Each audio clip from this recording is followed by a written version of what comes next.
आज की कहानी है बेटे बहू से मिला अपमान सहने से बेहतर वृद्ध माता पिता को मरना ही बेहतर लगा। चलिए कहानी शुरू करते हैं। मेरी ब्लड प्रेशर की दवाई खत्म हो गई है और मुझे खांसी भी बहुत हो गई है। साहिल बेटा, आज रविवार है, तेरे ऑफिस की छुट्टी है, तो जरा मेरे लिए दवाई ले आना, खांसते हुए सीमा जी बोली। साहिल गुस्से में बोला, हफ्ते में एक दिन तो छुट्टी मिलती है माँ, और उसमें भी आप और पापा मुझे अपनी फरियादों की लिस्ट दे देते हो। कितना भी कर लो मगर आपको मुझसे कोई ना कोई शिकायत लगी रहती है। एक दिन तो मुझे चैन से रहने दो। मगर आपको मुझसे कोई ना शिकायत लगी रहती है। एक दिन तो मुझे चैन से घर में रहने दो, आराम करने दो। साहिल के पिता मनोहर जी और सीमा जी साहिल के यह कड़वे शब्द सुनकर आंसुओं के 2 घूंट पीकर रह गए। वैसे भी साहिल ने यह पहली बार थोड़े ही न कहा था। मनोहर जी जब पिछले सप्ताह साहिल से आंखों का चश्मा ठीक करवाने को कहा था, तब भी साहिल ने यही कहा था कि आपको और माँ को वैसे भी क्या काम है सोने और खाने के अलावा।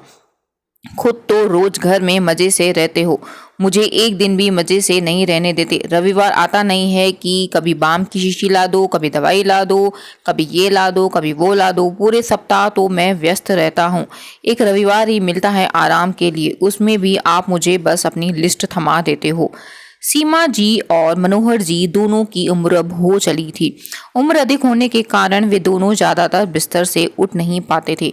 दोनों वृद्ध दंपति परिवार बीमारियों से ग्रसित थे, जिस वजह से दोनों पूरी तरह से बेटे और बहू पर आश्रित थे। 75 वर्षीय सीमा जी जब से एक बार बाथरूम में गिरी थी, उसके बाद तो वे कभी चल ही नहीं पाई। और मनोहर जी भी हार्ट अटैक के बाद, कई बाईपास सर्जरी के बाद बीमार ही रहते थे। बेटा बहू का ही आसरा था इस उम्र में, मगर वे लोग भी वृद्ध दंपति पर ध्यान नहीं देते थे और कुछ भी कहो तो कहते थे कि इनकी शिकायतें और फरियादें कभी खत्म नहीं होती और हमेशा ताना देते रहते थे, कड़वी बातें करते रहते थे। साहिल अपने माता पिता को खरी खोटी सुना रहा था। उतने में उसकी पत्नी निशा का फोन आता है, जो कि पार्लर में फेशियल कराने गई है। निशा बोली, साहिल मैं यहाँ पार्लर में हूँ, क्या तुम मुझे लेने आ सकते हो? साहिल, जिसकी आवाज अपने माता पिता के लिए इतनी कठोर थी, निशा का फोन आने पर जैसे उसकी आवाज में मिश्री घुल गई। हाँ डार्लिंग, अभी आता हूँ, वैसे भी आज संडे है, मैं फ्री हूँ, बोलकर उसने अपनी बाइक की चाबी निकाली और तुरंत निशा को पार्लर लेने चला गया।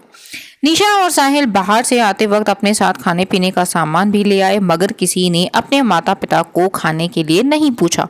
दोपहर के 3 बज चुके थे, मगर अब तक किसी ने मनोहर जी और सीमा जी को खाना नहीं दिया। मनोहर जी भूख बर्दाश्त नहीं कर पा रहे थे। वे लाठी का सहारा लेकर धीरे धीरे बाहर देखने गए तो साहिल और निशा और उनके बच्चे बाहर से लाया हुआ खाना खा रहे थे। वे समझ गए कि आज फिर उनकी बहू ने उनके लिए खाना नहीं बनाया है, क्योंकि अक्सर ऐसा होता था जब साहिल और निशा बाहर का खाना मंगाते थे, खाते थे, तो घर पे निशा नहीं बनाती थी। साहिल मनोहर जी और निशा जी का इकलौता बेटा था, जिस साहिल को पढ़ाने लिखाने का उसके माता पिता ने अपना खून पसीना एक कर दिया, वही बेटा बड़ा होकर इतना बदल जाएगा किसी ने सोचा न था। मनोहर जी जैसे तैसे करके अपने कमरे में आए तो देखा बेचारी सीमा जोर जोर से खांस रही है। सीमा जी के पास बड़ी बोतल का पानी भी खत्म हो गया था। बहू से तो कभी आस ही नहीं कि वह सास ससुर के कमरे में आए और पानी की बोतल दे जाए। कभी कभार दोनों पूरे दिन भूखे ही रह जाते और भूखे ही सो जाते थे। कभी कभार बहू खाना चाहती थी, खा लेते, वरना भूखे ही सो जाते थे। ऐसा अक्सर होता था। सीमा जी की खांसी की आवाज सुनकर बाहर बैठी निशा जोर से ही चिल्लाई, बुढ़िया पूरे दिन खांसती रहेगी, चैन से खाना भी तो खाने दे, चैन से खाना नहीं खाने दे रही। साहिल बोला, उन दोनों का काम क्या है, तुम क्यों गुस्सा करके अपना मूड खराब कर रही हो? मनोहर जी और सीमा जी फिर आंसुओं के 2 घूंट पीकर रह गए। मनोहर जी लाठी का सहारा लेकर रसोई में गए सीमा जी के लिए पानी लेने के लिए।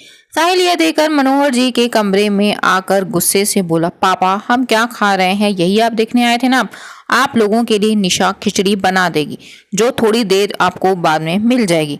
यूं किसी के खाने का ताका झाका करना अच्छा नहीं है, अच्छी बात नहीं है। ऐसा कहते हुए साहिल ने जोर से उनके कमरे का दरवाजा बंद किया और वहां से चला गया। यानी फिर से साहिल ने अपने माता पिता को खरी खोटी सुनाई। मनोहर जी तो बेचारे पानी लेने आए थे। साहिल ने जो भी कहा तो उस बात का मनोहर जी के दिल पर ऐसा असर हुआ कि उन्हें फिर से हृदयघात हो गया, हार्ट अटैक आ गया और वह उसी पल भगवान को प्यारे हो गए। सीमा जी भी मनोहर जी को बहुत जगाने की कोशिश की, उन्हें निहारती रही, मगर मनोहर जी की आंखें तो सीमा जी को निहारती ही रह गईं और वो खुली की खुली रह गईं। वो तो परलोक सिधार चुके थे। बाहर से साहिल और निशा की हंसी ठिठोली की आवाजें आ रही थी। किसी को भी अपने माता पिता की कोई फिक्र नहीं थी। सीमा जी ने पास पड़ी मच्छरों को मारने वाली दवाई उठाई और खा ली। वे भी मनोहर जी के कंधे पर सिर रखकर हमेशा के लिए उन्हीं के पास चली गई। दोस्तों, यह थी एक छोटी सी कहानी कि जहां वृद्ध माता पिता जो है अपने बेटे और बहू के अपमान से सहते सहते मर गए। अपने वृद्ध माता पिता के पर आप ध्यान दीजिए, उनकी इच्छाएं पूरी करें। जो माता पिता बचपन में अपने बच्चे की हर फरियाद पूरी करते हैं, क्या बुढ़ापे में उन्हीं बच्चों को फरियादों की लिस्ट क्यों लगती है? जब बच्चे छोटे होते हैं तब माँ बाप उनकी हर फरियाद पूरी करते हैं, तो जब बड़े बूढ़े हो जाते हैं, बच्चे बड़े हो जाते हैं तो बच्चों को उनकी फरियादें लिस्ट क्यों लगती हैं? फ्रेंड्स, ये थी एक छोटी सी कहानी और इस तरह से जो है उनके माता पिता का निधन हो गया। साहिल और निशा ने अच्छा नहीं किया, उनको अपने माता पिता पर ध्यान देना चाहिए था। अक्सर घरों में ऐसा देखा गया है कि बच्चे जो हैं बाद में बदल जाते हैं, बड़े हो जाते हैं। तो ये कहानी आपको कैसी लगी? पढ़ते पढ़ते मेरा तो आंखों में आंसू आ चुके हैं फ्रेंड्स, और बहुत ही हृदय स्पर्शी कहानी थी, दिल को छूने वाली कहानी थी, दुख भरी कहानी थी माता पिता की एक। तो कहानी आपको कैसी लगी? वीडियो को शेयर कीजिए, लाइक कीजिए और अपने विचार भी अवश्य व्यक्त करें। ऐसी ही कहानियाँ सुनने के लिए बने रहें इस चैनल पे। अभी के लिए इतना ही, शुक्रिया। हमेशा बड़े बुजुर्गों का सम्मान करें, उनको ध्यान रखें, उनकी ख्वाहिशें पूरी करें। शुक्रिया।